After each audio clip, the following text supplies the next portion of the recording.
예, 여러분 안녕하세요. 자, MZ세대를 위한 결혼생활 베이직 중에서 집안일 분배라는 부분을 한번 같이 공부를 좀 해보도록 하겠습니다. 정말 집안일은 끝이 없는 진짜 일이죠. 집안이라는 게.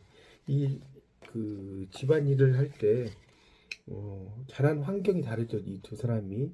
그래서 그렇게 살다 보면 해야 하는 일이 있죠. 이 가사일, 분배가 상당히 많고요. 또 이게 이제 갈등의 씨앗이라고도 할 수 있습니다. 그래서 결혼을 하게 되면 예전에는 다 이제 부모님이 다 해줬을 일도 내가 해야 되죠. 매일 식사해야 되고 빨래도 하고 청소도 하고 또 둘 다 이제 직장을 다니면 상당히 또 이 역할을 부담하는 것이 이제 분담하는 것이 나뉘어져야 되겠죠. 그래서 이제 직장에서 늦게라도 퇴근한 날이면 밥 먹을 시간도 없이 저녁이 가버리고요. 또 아이들이라도 태어나면 몇 배로 늘어나죠. 목욕도 시키고 먹이고 입히고 재우고 놀아주기까지 해야 되니까. 그래서 이런 가사일로 상당히 이제 부부싸움을 하는 경우가 많다라는 이야기를 하고 있습니다. 그래서 5대5로 남편과 아내가 이렇게 일을 나눠서 하는 거 해야지 되겠다라는 이야기를 작가는 쓰셨고요. 내가 아는 결혼 20년 차인 지인도 남편과 가사일로 대치 중이다. 아이는 없고 부부만 산다는 거죠. 근데 남편은 회사원이고 아내는 체력이 약해서 시간제 아르바이트를 한다고 나옵니다. 그래서 남편은 아침에는 회사에서 아침을 주기 때문에 물만 마시고 출근하고 아내도 아침에 출근해서 2시 반이면 집에 도착하고 체력이 약해서 이제 기진맥진해서 들어온다는 거예요. 낮잠을 자야지 회복이 되어서 저녁을 준비할 수 있고요. 또 집안을 치우고 뭐 그렇다고 합니다. 그래서 남편이 도착하면 식사를 하고 남편은 소파로 가서 이제 TV를 보죠. 우리가 카우치 포테이토라는 말 영어로 쓰죠. 침상 감자라는 말로 이렇게 영어로 쓰는데 소파에 앉아가지고 이제 TV를 보는 사람을 카우치 포테이토라고 이야기를 합니다. 그래서 그 아내는 식탁을 이제 또 정리하고 설거지를 하고 주방 정리를 하죠. 그리고 이제 좀 시간이 남으면 소파에 앉아서 TV 보다가 잘 시간이 되어 잠을 잔다고 하죠. 빨래도 음식물 쓰레기 처리도 아내가 맡아서 남편은 식사 준비도 설거지도 싫어한다.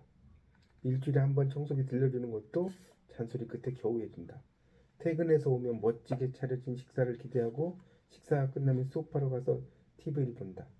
빨래도 청소도 모든 일을 아내 혼자 하길 원한다는 것이다. 시간이 지날수록 형평성이 떨어지죠. 예를 들어서 아내가 식사를 하면 준비를 하면 남편 설거지를 하거나 이렇게 해야 되겠죠. 그런 것들이 이제 부부싸움의 어떤 원인이 되겠죠. 그런 것들이 있어요. 그래서 뭐 이제 이 글의 작가가 결혼할 때만 해도 전업주부로 생활해야 하는 경우가 많았다는 거예요. 맞벌이 부부는 도움을 받을 수밖에 없죠. 둘만나 잘 기르자. 그래서 이제 두 명이 많았다는 거예요. 뭐 이런 이야기를 쓰셨고요. 또 그 시대 남편들은 편하게 살았다. 직장 퇴근하고 친구들과 지인 만나서 보내다가 늦게 와도 아무렇지도 않았던 시대였다.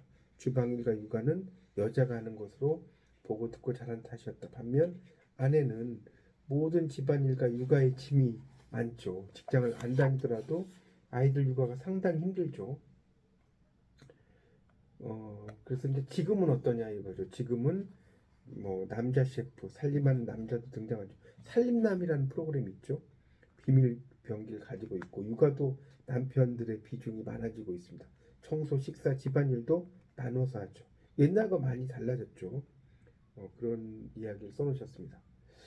그래서 부부들 다 생활을 하기 때문에 먼저 들어오는 사람이 정해진 일을 하면 된다. 남편은 집안 청소, 아이들을 시켜주고 그 사이 아내는 식사 준비를 하면 식사 시간에 만날 수 있다는 것이다. 주말에는 밀렸던 빨래는 아내가 하고 집안 청소와 욕실 청소는 남편이 한다고 한다. 이렇게 분배가 잘 되어 있죠. 누군가가 혼자 혹독하게 고생하면 안 되겠죠.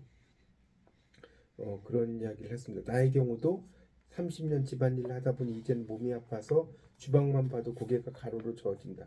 몇 년 전에 가족들 앞에서 내가 너무 힘드니까 집안일 좀 도와달라고 부탁했다. 가족들도 적극적으로 도와준다고 했다. 이렇게 나오고 있습니다. 그래서 이제 결혼 생활을 하다 보면 정말 개성과 잘하는 일이 있죠. 나는 남편이 이렇게 집안일을 잘하는 사람인지 몰랐다. 진작에 알았으면 더 많이 부탁할 걸 그랬다. 남편은 남자지만 성격이 꼼꼼해서 정리정돈을 잘하고 설거지도 그릇을 일렬로 물이 빠지도록 엎어두고 싱크대 하수구도 솔로 빡빡 깨끗이 닦아준다. 일주일에 2번 세탁기도 남편이 돌리고 빨래를 여자인 나보다 더 예쁘게 개어놓는다. 또 의외로 요리도 잘한다. 대장금 수준이다. 어디 그뿐인가? 분리수거도 깨끗이 세척해서 가지런히 정리해놓았다가 수거하는 날 내어놓는다. 그런데 어느 날 보니까 남편이 팔목에 파스를 붙이고 있는 게 아닌가? 팔이 아프냐고 물었다. 괜찮다고 한다. 속으로는 많이 놀랐을 것이다. 이 모든 일을 자기 팔목 반밖에 안 되는 팔목으로 30년을 키우고 그 살림을 다했을 나를 생각하며 파스를 붙이지 않았나 보다. 뭐든지 본인이 직접 해야 상대방을 이해할 것이다. 지금은 대충 하라고 한다. 몸이 상하면 무슨 소용이랴. 집안일이라는 것이 원래 해도 티 안 나는 마술을 부린다. 사람 몸만 상하게 한다. 적당하다라는 단어를 여기에 쓰고 싶다. 생활하는데 불편하지 않을 정도로만 집안일을 하면 된다고 생각한다. 그렇죠. 이렇게 정말 멋진 남편이십니다. 이렇게 일들을 다 도와주시고 그래서 이제 마지막에 작가는 이렇게 쓰셨는데요. 서로 상대방을 잘 파악하고 의논을 해서 각자 잘하는 것에 목록을 만들고 분배의 규칙대로 부부가 실행한다면 한 사람이 고통받으며 해내는 일은 없을 것이다. 배우자의 힘듦을 알아주고 도와주겠다는 마음이 동반되어야 쾌적한 집안이 될 것이다. 나만 희생하는 것 같고 모자르듯이 계산하고 손해 안 보려고 하는 마음을 가지면 서로 갈등만 생긴다.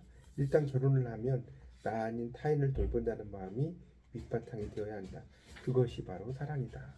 그렇죠? 그러니까 우리가 사랑이라는 말이 이 한자에서 이렇게 나왔다고 하죠. 생각할 사자에다가 헤아릴 양자입니다.